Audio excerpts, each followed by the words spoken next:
नमस्कार, हमारे YouTube channel ओली jewel राशिफल में आपका स्वागत है। हर रोज नए राशिफल के साथ आज जानेंगे मकर राशिफल। जानेंगे 1 जुलाई से 31 जुलाई 2024 आपके लिए आने वाला महीना कैसा रहेगा। जुलाई का महीना कैसा रहने वाला है मकर राशि में जन्मे जातकों के लिए। जानेंगे आपके करियर के तौर से, स्वास्थ्य के तौर से, पारिवारिक जीवन के तौर से आपका प्रेम वैवाहिक जीवन कैसा रहेगा, संतान के तौर से, शिक्षा के तौर से आपका स्वास्थ्य कैसा रहेगा, आर्थिक स्थिति कैसी रहेगी। इन सभी पर विस्तार से चर्चा करेंगे। देखते हैं ग्रह नक्षत्र क्या परिवर्तन करते हैं आने वाले महीने में आपके जीवन में। बृहस्पति महाराज, शनिदेव महाराज क्या क्या परिवर्तन करते हैं, अपना अपना किन राशियों पर संयोग बनाकर रखते हैं, विस्तार से जानेंगे।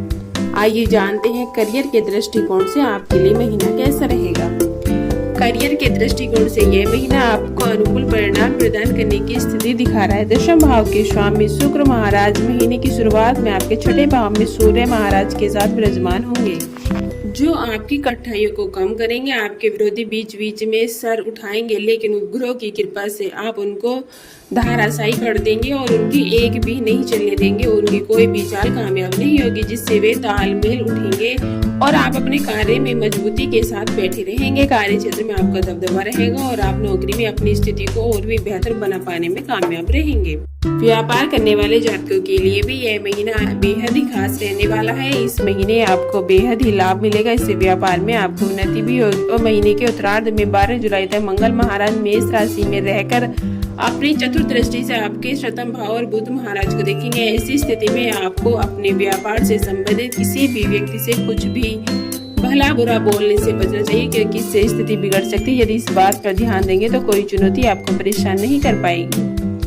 आइए जानते हैं आपकी आर्थिक स्थिति कैसी रहेगी। यदि आपकी आर्थिक स्थिति को देखा जाए तो यह महीना अच्छा रहने वाला है। महीने की शुरुआत में धन संचय के भाव में शनि महाराज आपकी राशि में विराजमान रहेंगे, जो धन संचय करने में आपकी पूरी मदद करेंगे। आपके धन की अभिवृद्धि भी होगी। जो बैंक में धन जमा है उस पर अच्छा ब्याज मिलेगा और आपको धन लाभ होगा। बृहस्पति महाराज एक आदर्श भाव पर दृष्टि डालते हुए आपकी आमदनी को बढ़ाने में दिन प्रतिदिन योगदान देंगे। राहु महाराज तीसरे भाव में रहकर व्यापार में जोखिम लेकर आगे बढ़कर आपको अच्छी सफलता प्रदान करेंगे। मंगल महाराज चतुर्थ भाव में बैठकर संपत्ति से लाभ दे सकते हैं और संपत्ति का लाभ भी प्रदान कर सकते हैं, और यानी कि आपको कोई नई संपत्ति भी खरीद सकते हैं इस महीने।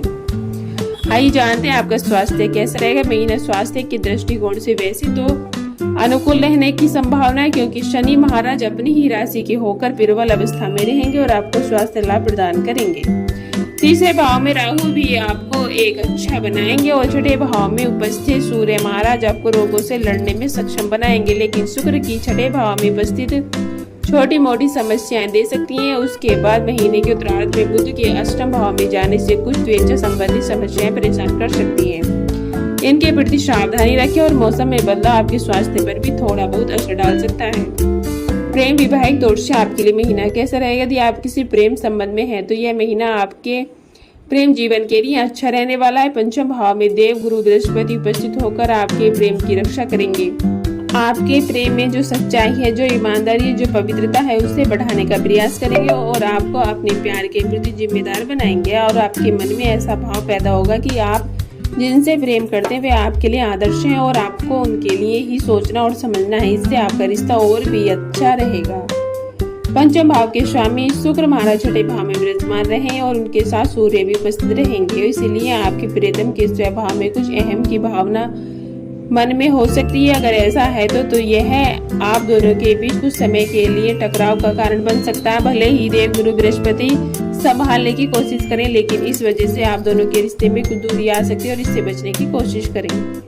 आइए जानते हैं पारिवारिक तौर से आपके लिए महीना कैसा रहेगा। महीना पारिवारिक तौर पर मिश्रित रूप से परिणामदायक रहने वाला है। दूसरे भाव के स्वामी शनि महाराज दूसरे ही भाव में विराजमान रहेंगे, लेकिन वक्री अवस्था में होंगे, जिससे परिवार में एकरूपता तो रहेगी और आप कुछ ऐसी बातें करेंगे जो स्पष्ट होंगी, सच्ची होंगी, मगर लगती हुई अच्छी और कड़वी लगेंगी सामने वाले को। और कड़वी बातें सुनना किसी को भी पसंद नहीं होता, भले ही वह सच क्यों न हो, और इससे परिवार का माहौल कुछ हद तक बिगड़ सकता है।